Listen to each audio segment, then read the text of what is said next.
Hey, what's up, everybody? This is your boy Kenny, and this is the Assassination of Gianni Versace Season 2, Episode 8, and the name of this episode is Creator Destroyer.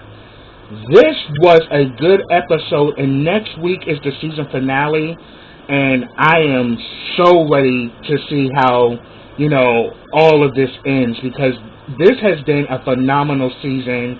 I loved every single episode, and it's just putting me in a place where I'm now really seeing this whole situation with different eyes. So, this episode, we actually look at the childhood of Gianni Versace versus the childhood of Andrew Cunanan. And we see there is a far, there's a far world of difference between the two of how Gianni Versace was brought up versus how Andrew Cunanan was brought up. And from we saw in this episode, Andrew Cunanan was doomed for destruction from day one. So let me begin. So the episode starts off in 1957 in Calabria, Italy. Versace at this time was like around 9 or 11 years old, and his mother owns her own shop. She's a dressmaker. And he's watching his mother while at the same time he's doing his own sketches, but he's kind of doing it secretly. So his mom actually calls him out on it, and she's like, I see you be hiding and sketching. She's like, you don't have to hide, and I see you be watching me work. But she tells him that, look, you don't have to hide. And she actually lets him know that when I was your age, I wanted to be a doctor. But my father told me that a doctor is no kind of job for a woman. So I chose to become a dressmaker. And I vowed not to do the same with my own children. You have to do what you love to do. And with hard work and practice, you can go far. And she tells him that I will teach you. And we see that Gianni smiles. And that was a very beautiful moment where you see a true mother and son relationship, where she actually fosters the great qualities that we have come to know of what is today Versace. We actually saw how he was brought up and the values and the lessons that he learned, because the next scene after that, we see he's in school and he's sketching while the teacher is, I think he's I think it was like an English class or whatever, but the teacher's teaching the lesson, but Gianni right now was only focused on sketching. And, he was doing a sketch, and the teacher noticed that he was sketching, and she kind of like puts him on blast in front of the class, where she was like, what are you, some kind of pervert? And then one of the other students was like, no, he's actually a pansy. Like, hating ass bitch. But, we even see at early age he also had to deal with homophobia as well. And, we actually see that, what the teacher did was so mean. She literally took his sketch and tore it up in pieces and then handed it back to him. I'm like, see, that's that evil shit that I don't like. You don't kill nobody's dream. And he was really heartbroken, so he took it, to his mom, and, she pretty much says that, she see that the sketch was torn up, and she asked him, what did the teacher say? And he said that, she said that I'm a pervert. She looked at the sketch and she said, it's beautiful, we'll make this together, But then all of a sudden, when he started to do the sketch, he said that it was too hard, and she said that success only comes with hard work. It's never easy, but that's all right, because that's why it's special. That was the gem that made Versace who he was. That is a gem to make anybody a success, when you have that value and understanding that you can't get anything great in this life without working hard for it. Yeah. So that was very important, because that is this is a foreign world to Andrew Cunanan. And we actually see Andrew Cunanan around the same age, 9 to 11 years of age, and they said it in 1980 in San Diego, California. You know, his family is moving out of, you know, their house, and they've actually, the father just got, you know, this new job or whatever, and they were moving into a better neighborhood. So we already see that, you know, Andrew is the youngest of 4 children. You know, we have his mother, Mary Ann, who we've seen in previous episodes, and this episode we meet his father, Modesto, who's of Philippine descent, and, you know, he came to America to make it big. But we already see from the gate, Modesto is an asshole, because here it is, he has the, you know, because Andrew has 2 sisters and a brother, and they're all older than him. He has them moving things out the house along with his mother. Andrew don't have to do nothing, because Andrew's sitting in the room reading. And, you know, we actually see that Andrew is Modesto's favorite, and he dotes on Andrew. Like, Andrew is pretty much the prince of the family, and he gets like the red carpet treatment. And this is where that grooming, where he feels he's entitled and that he deserves the best. His father planted that shit in his head, where he felt he didn't have to work for anything and that everything had to come to him. His father started planning that early on. So we see that Andrew didn't have to move anything. They did all the moving, and Andrew just sat there. So they move into this more affluent neighborhood. It's more middle class, and also Andrew is trying to get into this very prestigious private school, which is one of the best private schools in the country. So we see early on, once they move into the new house, Modesto takes Andrew by the hand and pretty much shows him that he's giving him the master bedroom. Now, you already see right here, this is one dysfunctional family from hell. Who the hell gives the master bedroom to the youngest child? So he had the master bedroom, you know, while his 2 sisters and a brother slept in one room. The sisters slept in beds and the brother slept on the floor. The mother had a room, and she literally had like a twin-sized bed. While Andrew had the master bedroom, he had the king-size bed, and the father just used one of the closets for his suits. But he said that you know, are the best, and you're special, and you're going to have the best. So he set him up with the master bedroom. The bedroom had a fireplace and everything.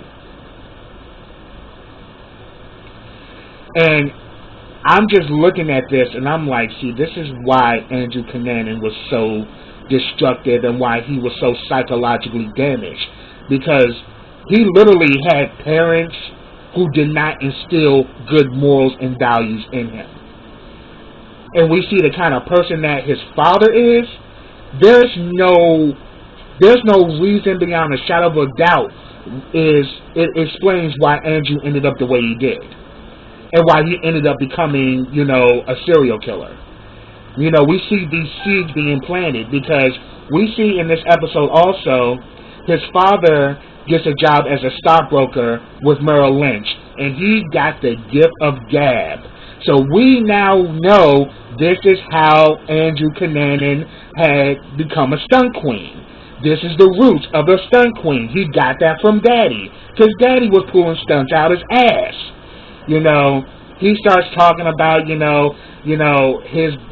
like he's interviewing for Merrill Lynch. He starts talking about his life and about him being an immigrant and, joining the U.S. Navy. And, when I first came to this country, I had a $12,000 home, and now I've just moved my family to an $80,000 home, And then we see Andrew kind of do the same thing when he goes to interview for the private school. He literally gives, these very sharp answers. Like, you know, if you want to be anything in life, what would you want to be? And he pretty much said, special. So we already see, where Andrew has gotten this idea that he's above everyone else. So then they have a scene which I thought was real crazy.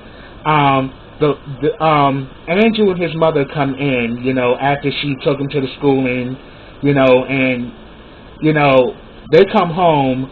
The father is like looking all sad, and he has a pizza in front of him. So his mother asks, did you get the job? And he said, I didn't get it.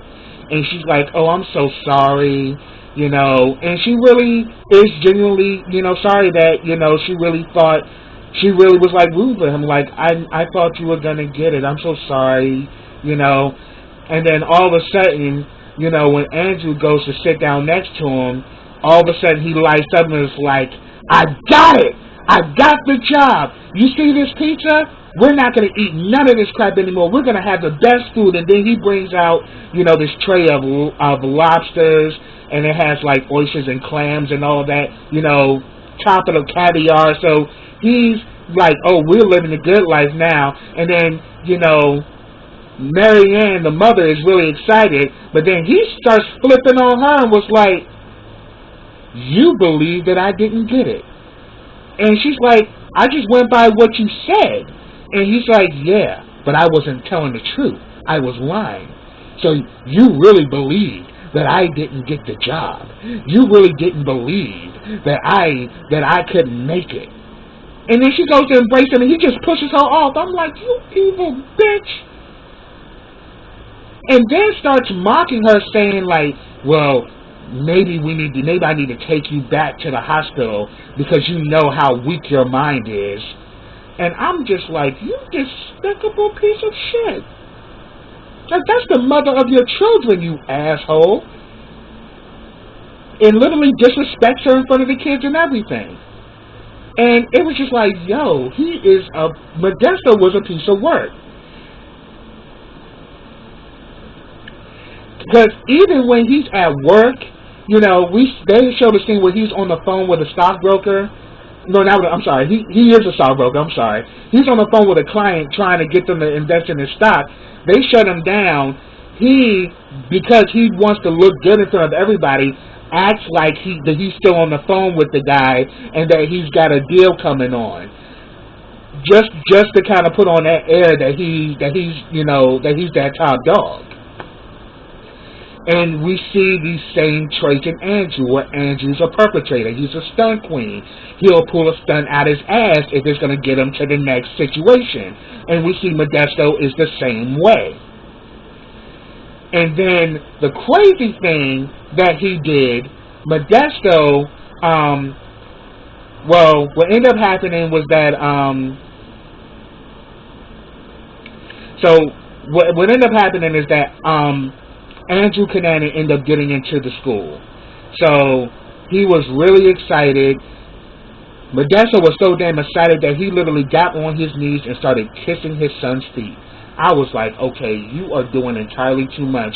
You have literally planted this boy. You have planted so much stuff in him that there is no, as I said before, there is no, damn, what word am I looking for?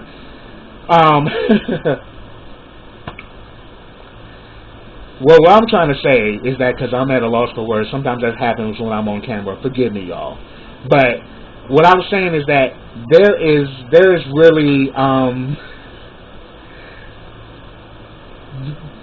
there's no shock that he ended up the way he did. There is no shocking situation whatsoever that Andrew turned out the way he did, because he was literally being put on this pedestal at an early age. And then what's worse, this crazy son of a bitch buys him a sports car. He ain't even old enough to drive yet. So, of course, when this happened, the mother was like, why are you getting him a car? He's not even old enough to drive. his brother and his sisters, you know, they're old enough to drive. Why don't you get them a car? And then the father jacked up the mother and then threw her down in the yard.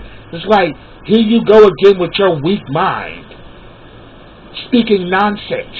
So then he gets in a car and tells them that, look, I love your brothers and sisters. I do. But the thing is, I don't relate to them like I relate to you, because you're special. And you know, when you were born, your mother was sick, and she was in the hospital because you know how sick her mind is, and I had to take care of you. So I was your mother and your father. And you would not believe that when the mother came to the driver's seat where Andrew was sitting in the front seat, do you know that that little snot-nosed son of a bitch actually rolled up the window on his own mother? I was like, Modesto, you are a piece of shit. First of all, the reason why she was ill was because she had postpartum depression. And instead of you getting her the treatment, you mocked her and you made her less of a woman and less of a mother in the eyes of her own kids. You sick bastard. But then, even worse, then we also get a scene which I thought was extremely creepy, because all of a sudden the father's in his white beater and his underwear. You know, it's nighttime and he's in the room with Andrew, and pretty much he, you know, is talking about, because he reads this book, you know, with him. I think, The Art of Conversation. So, learning the gift of gab. So this is the foundation where Andrew became the stunt queen. So, The Art of Conversation. He's reading this book at an early age. And then on top of it, he got into this very prestigious, you know, private school. So in this scene, the scene that was creepy, the father is pretty much, talking to him, and he's saying that, you know, yeah, you can be anything you want to be. And then all of a sudden, he starts talking about when you were a little boy, you burnt your foot on a kerosene lantern, and I picked you up, and I attended to you, but you didn't make a sound. Not a sound. And then he turns off the light, and I'm like, you mean to tell me that this sick son of a bitch was even molesting his own son? So I was just like, yo, Andrew Cunanan didn't stand a fighting chance. Not at all. Didn't stand a fighting chance at all. Then we get a scene where, you know, he's now a teenager. He's now driving the sports car. You know, he has this over-the-top personality.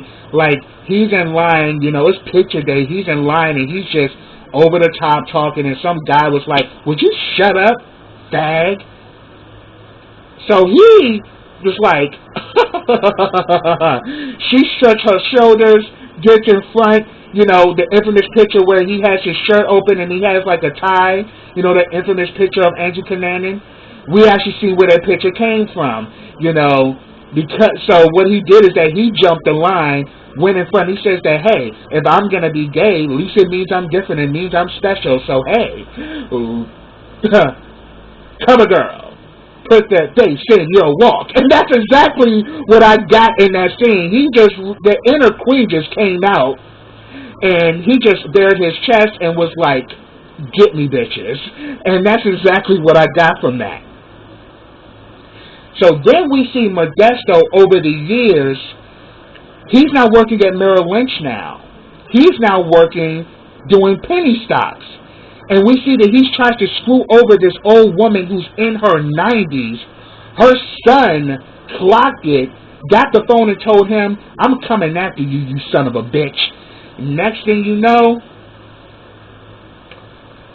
so then we also see that also during this time, you know, Andrew's a teenager, you know, he's supposed to be going on this date. His mom is thinking he's going on a date with a woman, but of course he's lying to her when we all know Andrew loves men. But not only that, he likes older men. So we see that he goes out with this older guy who's been buying them gifts and gives them money and stuff. And, you know, all of a sudden he was like, okay, I really want to go somewhere nice tonight, you know. And he takes him to like this high school, he takes him to like this house party with all his high school friends. And he's like, I'm not going in there. He's like, no, he's like, I can't be out in the open like this. He's like, well, that's just it. We should be more out in the open together. So I'm thinking like Andrew has kind of caught feelings for this older guy. But the older guy was like, I'm a married man. I don't want nobody to know I get down with this. So you can get the hell out of my car. Go on, get out. And he had like this black trench coat on. And, you know, the guy tried to give him some money, but Andrew just got out of the car and shut the door. You know, he's like, fuck you, nigga. Oh, well, not nigga, but I'm saying, he's like, fuck you. He goes in, takes off. He has like this red leather outfit, you know, kind of like Michael Jackson's Thriller. And he's just dancing it up. And this is where he meets Lizzie, you know, who ends up becoming his best friend. They instantly hit it off. You know, he's thinking she's a high school student, but she's not. She's actually a married woman, but she likes hanging out with younger guys because they're fun. And she kind of is married to this rich guy, you know, and she says that right now she's house sitting for this family called the De Silvas, and that's where he got the name De Silva from, where he called himself Angel De Silva when he had met Norman and Lincoln. Oh yeah, and I also got it mixed up in the last episode. Lincoln and Norman were actually a couple, because we actually remember that you know, when Gallo and Andrew were going at it, he was saying that, you know, you will never be able to replace him. That's the love of his life that he will never get back. It was Lincoln. But then at first we didn't know how he got killed, but really the last episode we saw that he got killed by some trade who was crazy. And the thing is, Lincoln didn't even do nothing. Dude was just crazy and just snapped. But yeah, not to get too much off a tangent, but yeah, that went down. But that's where he got the name De Silva from. And we see that the two of them, you know, instantly click. They start talking about, you know, he's saying that, you know, I want to be like one of my heroes, you know, like Basquiat or Versace. So Versace is like the pinnacle, you know, in his mind. You know, Versace has always been, you know, that success story, and he's always wanted to be that, but didn't want to work for it because his father just kind of planted in his mind that with persuasion and with good education, you can get everything you want. So then we get a scene where Modesto, you know, and everybody calls him Pete. Modesto, aka Pete, goes to work, and one of the girls that he works with was like, they want to talk to you. Meaning the bosses in the back. He goes back there. They pretty much asked him, have you been trading in non-existent stocks? You know, this woman's in her 90s. She invested $20,000 in a stock that didn't even exist. And then they started asking like, so pretty much they start asking like all these questions like, you know, it makes me wonder, why is it that someone who worked for Merrill Lynch will want to work here? You know, and he's saying that, look, we didn't, you know, this is out of our jurisdiction. The feds are going to be investigating this, and you know, they'll be on their way here to talk to you. So the next thing you know, we see he goes back to his desk. He starts shredding shit. He calls and books a flight. And then all of a sudden, we see the feds come in. This fool takes the emergency exit out. And then we see at school, you know, Andrew got his yearbook and everything.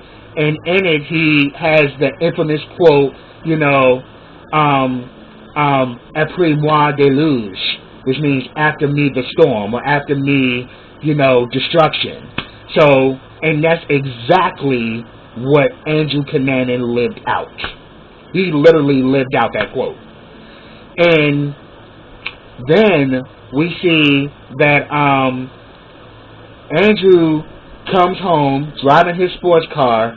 In the meantime, damn daddy Modesto done went home, pretty much, still physically assaulted his wife along the way, but dug up some money, got everything that he wanted, hopped fences and did all of this crap because, the feds are after him.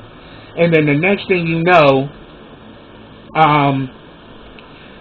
he sees Andrew. He takes the keys from Andrew, and we see that the feds have done already showed up at the front door, and they're talking to Andrew's mother. This fool done already done hopped fences, and him and Andrew meet in the street. He takes the keys from Andrew, and he says, "Don't believe anything they say." And then he takes the damn sports car, and he's gone. Leaves them there to deal with the damage. And then they come to find out that there is no more money. He maxed out all the credit cards. He cleaned out all the accounts. And that he sold that damn house about 2 weeks ago and didn't say anything to anybody.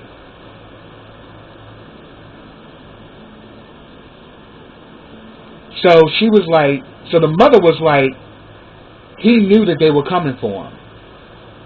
And he literally left us broken, destitute.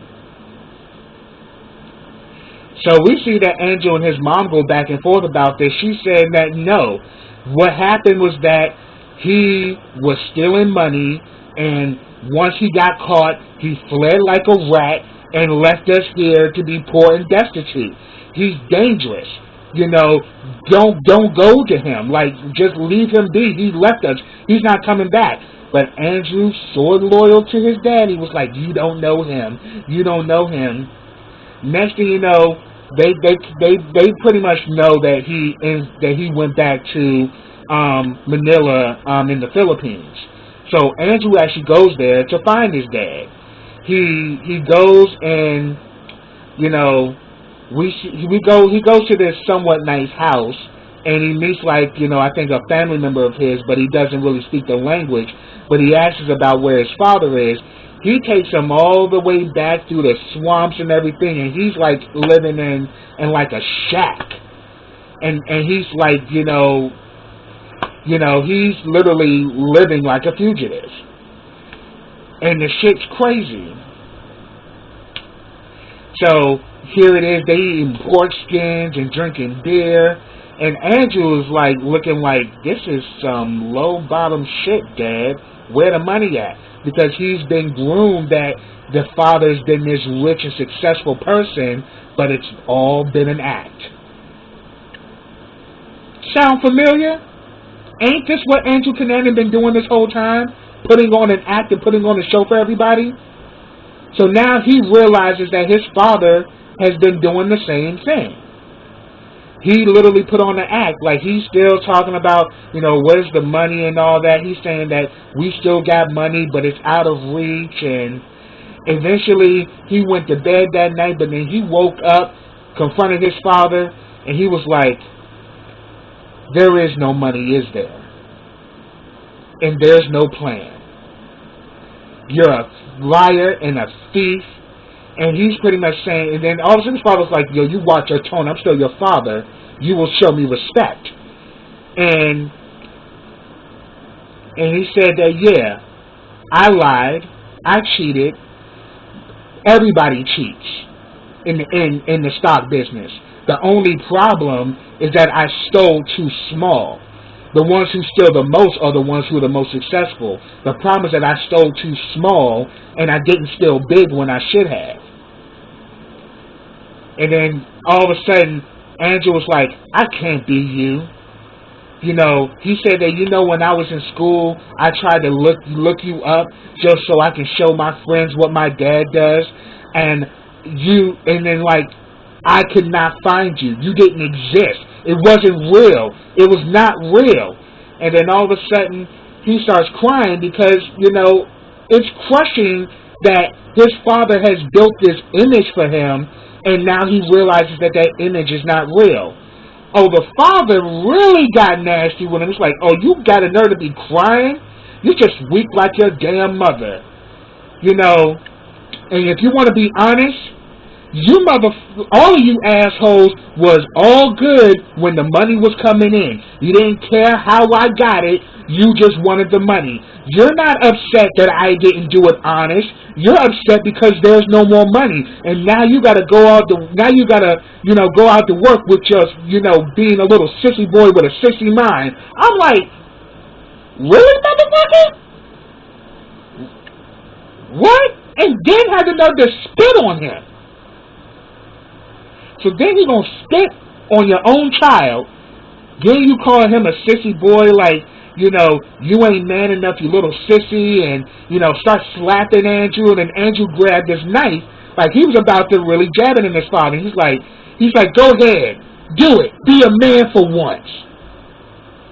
And then we see that he holds the knife, and Andrew literally is like bleeding because he's grabbing the blade so hard, and then the father's like, you ain't got it in you. So after that pretty much, he severed ties with his father from that point on.